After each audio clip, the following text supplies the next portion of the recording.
Hi everyone, welcome back to Total War Therapy, and today I'm gonna share with you some tips and tricks that I would have found helpful when I started to play this game, but instead I understood some of them even after years and years.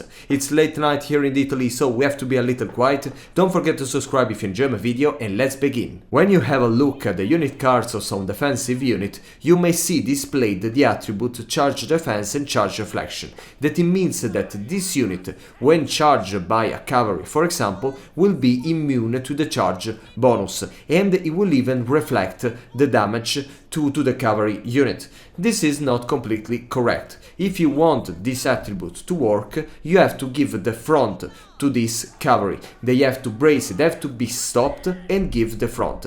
These are two important elements, because if you give the side or if you are moving in the moment the cavalry is charging you, this attribute will not work. So be very careful about that. At the beginning of this game I thought that I was safe with this spearmen, for example, because they had this attribute, but it was not true. They were taking all the damage because they were moving, because they were finding a better position, or because they were just being charged by from the side or from the back. So be very careful. If you see a cavalry just turn around and try to flank you, you have to move around and give the front to them and stop. If you see that the cavalry is attacking you, you have to stop. Don't move, brace and reflect the damage to them. It was my first ever campaign in Total War Warhammer 2 with Tyrion. It was my first time, so I didn't know how this game worked. That's why for many turns I was just skipping, because I wanted to recruit new units and it required more turns, because I wanted to make more money, so I was just skipping the turns, you know, next turn, next turn, next turn. And at the end I found myself with a very weak empire compared to all my enemies and allies that were very strong. And at some point I was playing with the easy setting difficulty, but I got attacked in the Ultuan by the Lizardmen and the Dark Elves. That, I mean, they had to do a long way to reach me, but they do it because I give them a lot of time to get ready, to prepare. I was probably at the turn 200 and I built nothing, because I was just skipping. So remember that every turn counts, especially if you're playing in high difficulty, when you are just not doing anything because you're waiting maybe for a unit to be recruited or a building to be constructed. Your enemies and your allies are building better empires than you. So don't waste no turn in this game and try to make any of them useful. This is a trick that I actually found out very late. It was probably a few months ago, and it was just thanks to a comment of one of you that said that I was doing this wrong. Basically, when you know, every unit in the game has a different speed, so when I was sending my army against the enemy, I was taking that into consideration. I was moving before the infantry and later the monsters, the cavalry, because they were faster, so they would have outrun the infantry. But what I found out is that if you lock the group with a function from the units bar, they will actually move all together at the same speed. They will normalize the speed with a little of lagging sometimes, but they will reach the enemy, they will reach the new formation you order them at the same exact speed. And it's very lovely. I should have really found out this a long time ago, but yeah, nice to know now, and I hope that it can be helpful to you too. I think that one of the biggest problems, the first and biggest problem that a new player deal with when he starts a new campaign is which building to build first. This is a very important matter, and of course it depends on any different faction. But what I can suggest you after many years of playing, and this is the way I actually win every legendary difficulty, very high difficulty campaign, is building before the economics buildings. Okay, this is very important because I was prioritizing grow, for example, at the beginning, but what I saw is that I didn't have the money sometime to, upgrade the buildings, so all this growth was not necessary.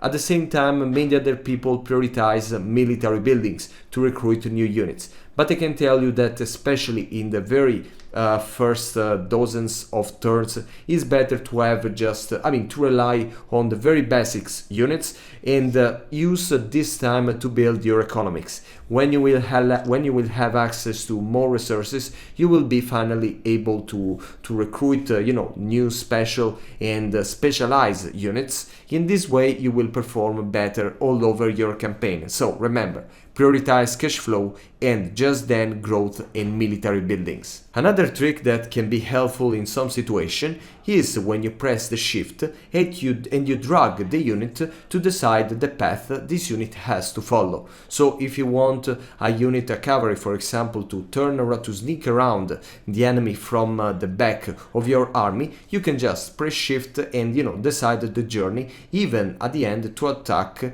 the enemy.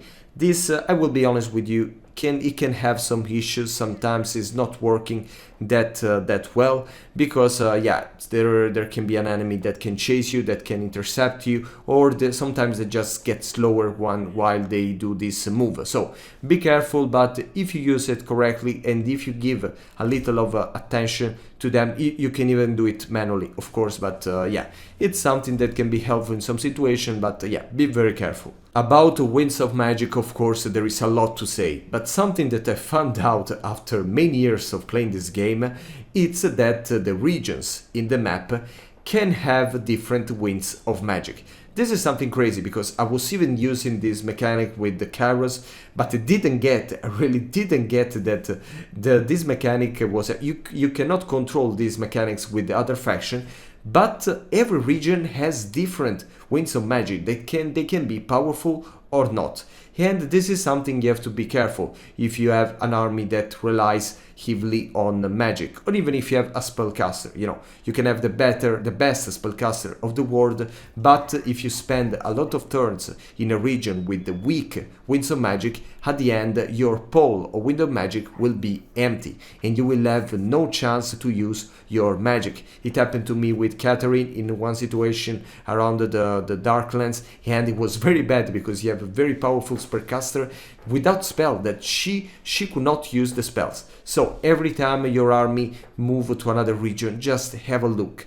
This region has strong winds of magic. If yes, and you have a spellcaster army, you can probably live for some turns there. But if that region has weak winds of magic, it's better for you to move around and choose another location. Another trick that I actually found out probably 1 month ago, but now I'm using every time, is that the missile units don't need to swap the weapon with with the shortcut or with the units bar, but you can just press Alt and send them to attack. In this way they will attack the target unit with their melee weapon without changing their missile mode. And this can be helpful because they will still act as a missile units, but against that particular units they will attack in melee. So use it, and thanks Zerkovich for that. One of the cool things after you play this game for so many years is that you start a campaign and you know exactly what is gonna happen. You know who's gonna attack you, who you have to be careful about, and so on. But if you're a new player, of course, you cannot know that. You start a campaign with a faction, you don't know which faction are gonna attack you, which one are your allies. Of course, you can guess that if you're a human faction, probably other human faction can be your allies, and the beastmen, the vampires, probably not. This is correct, but at the same time, it's good to know that you can check this in your diplomacy settings. You can see the card of the enemy, and first they will tell you if this enemy is a threat for you. With there will be kind of flag, a shield that it can be green, it can be red, and then there is like a list of characteristics, a list of features of this particular faction. When they will tell you this is defensive, he will just protect their territories, or this is an expanding, this is an invader, this is someone that want to raid the settlements, this is someone that is not that is not trustable. You know, there are many things, and this actually, if you are a new player and you don't know with which faction you're dealing with, it's probably better to have a check every time you find out you discover a new faction in the map, and you know, just to know what they can be their intention, if they have a natural aversion against you, or if they can be you know, commercial partners or military allies and so on. So just have a check and play safely. Even the new players probably know what is the guard mode. It's a mode that when you turn on, all your units will stand still in their position, and when they will be attacked they will not chase the enemy, and when you will send them to attack the enemy and the enemy will rout, they will not follow them. This can be very helpful when you're playing with a defensive strategy, but at the same time you have to be very careful. And so listen to me.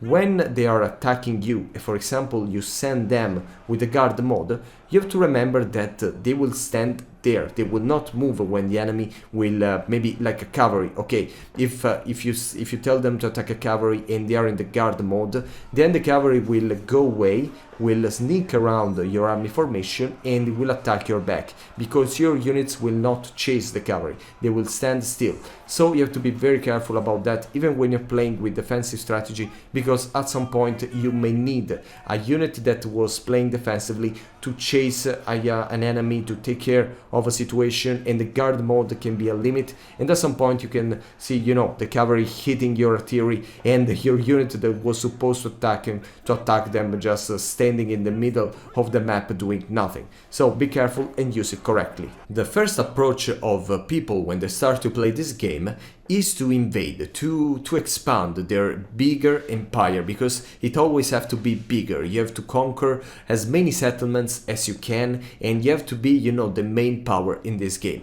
But it's not working in this way, and I will explain you why for me this is the wrong approach.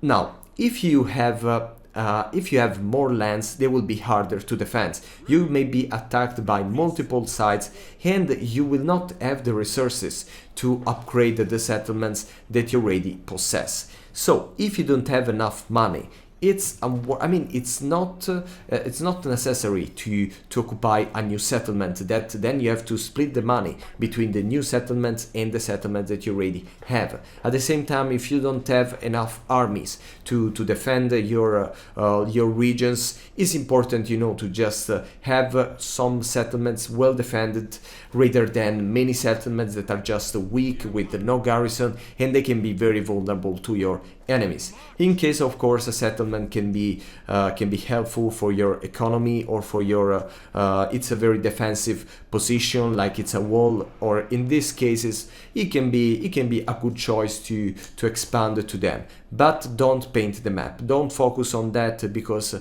in the long term, when you are playing, especially with a hard setting, with a hard difficulty setting, you will see that it will be problematic, and all those settlements you will just lose. So be careful, just expand slowly when you have the resources and the army to do that, and believe me, you will have far more fun.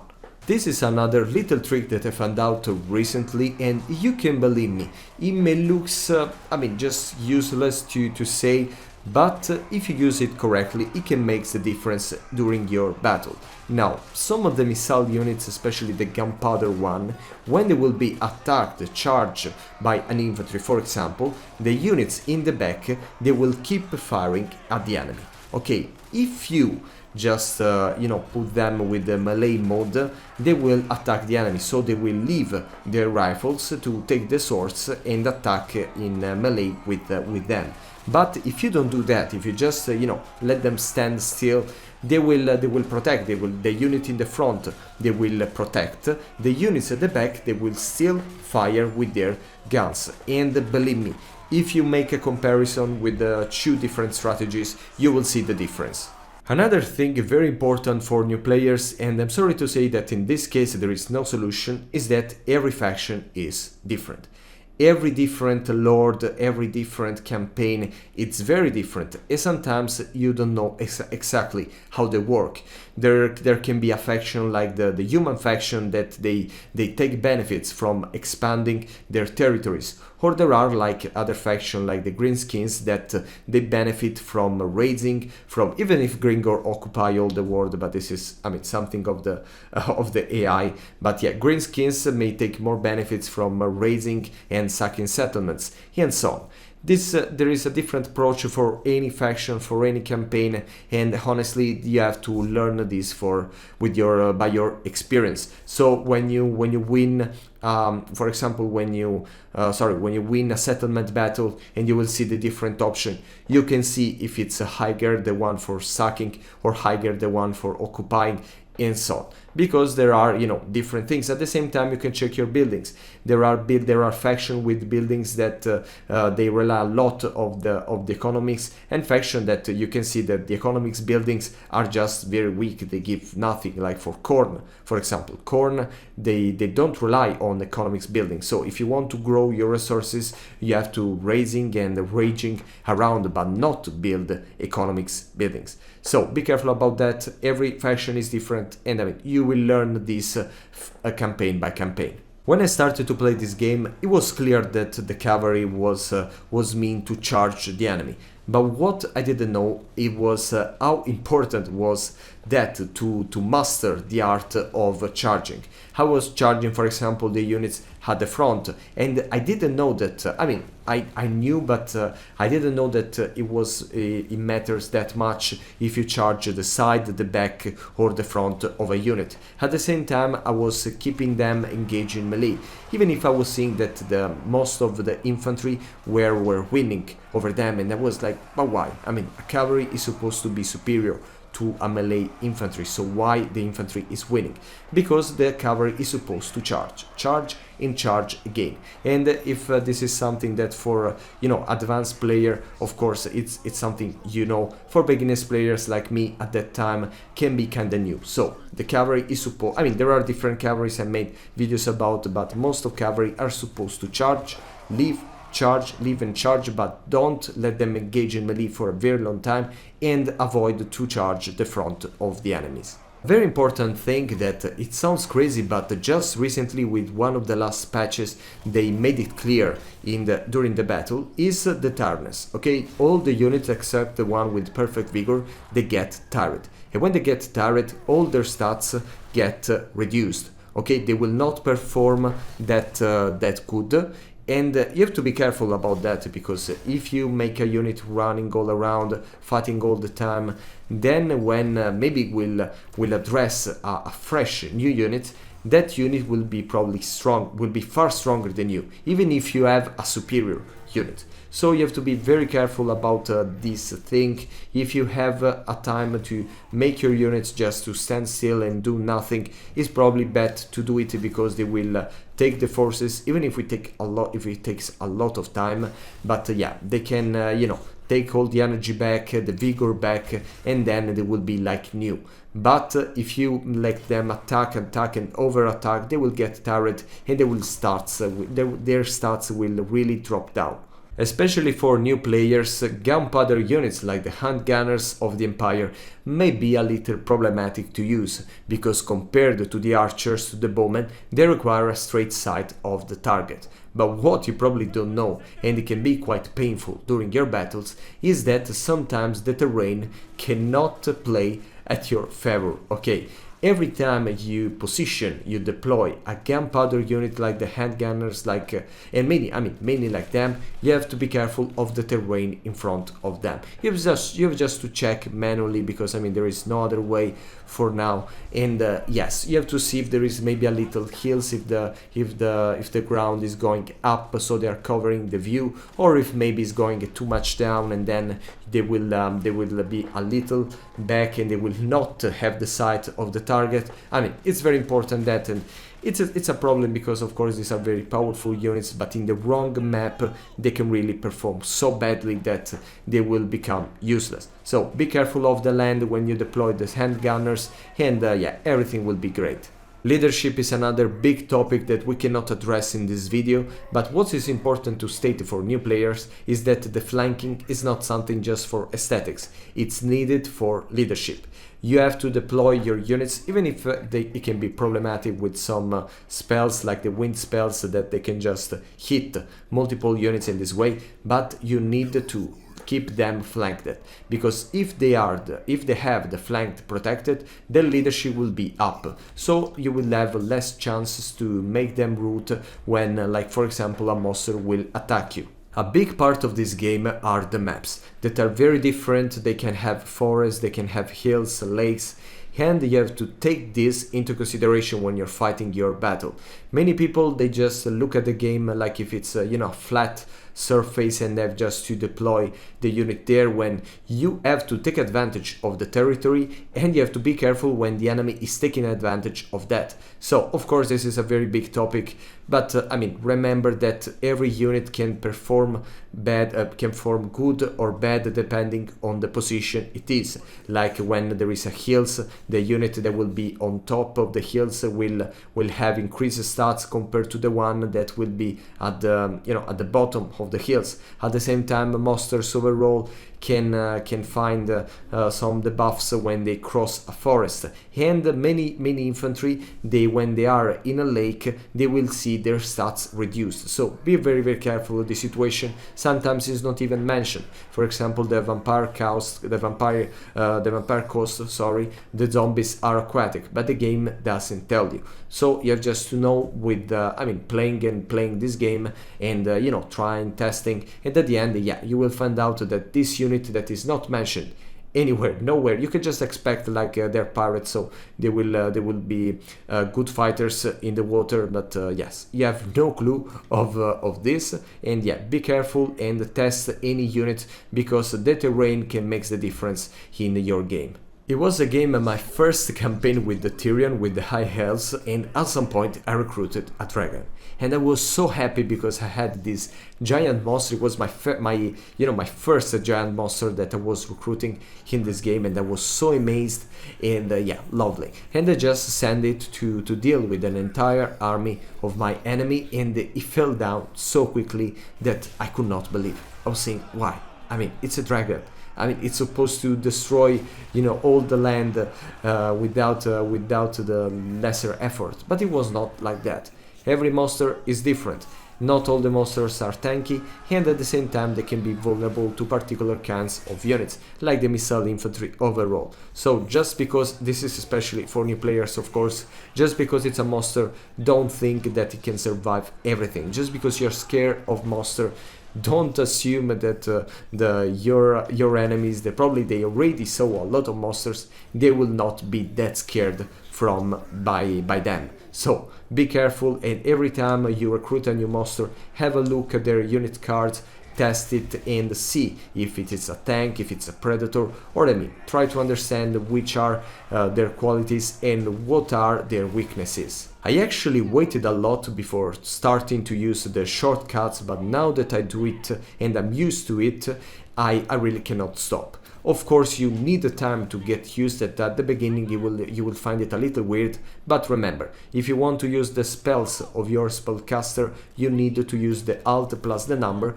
and if you want to use the abilities of all your characters and some units that are at the left of the screen, you have to use the shift plus the number. Hey, believe me, you can even use the double shortcut, so if you have if you give the number of a group to a spellcaster, like a number to the spellcaster, and then the alt plus the number of the spells, in a couple of clicks you will be using that spell, and yeah, it's a lot faster, and it's even it allows you to have more fun and to spend less time on choosing, and you just remember of course the abilities and the spells of that character, of that spellcaster, but once you do that, believe me, you will feel more free.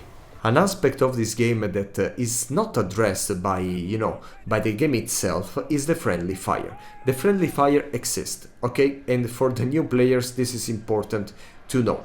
If you have especially, for example, some units with explosive missile damage, they will deal damage to your units as well. The spells, okay, if you if you cast a vortex in the middle of your army, that will destroy your units too, and not only your enemies. So be careful about that. Of course, there are many units a little borderline that you will never know if they deal friendly fire or not. For example, the archers. I mean, you know that the archers, when there is an ally unit, okay, in the middle, they will shoot the arrows slower, but you know, you don't know if they actually hit the target. What I can tell you is that, for example, the handgunners, yes, when the handgunners shoot at the enemy and there is an ally unit, for example, at the other side, they will hit some of them.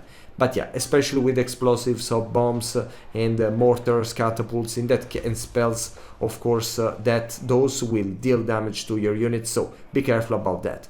I hope you enjoyed the video, and let's see very soon.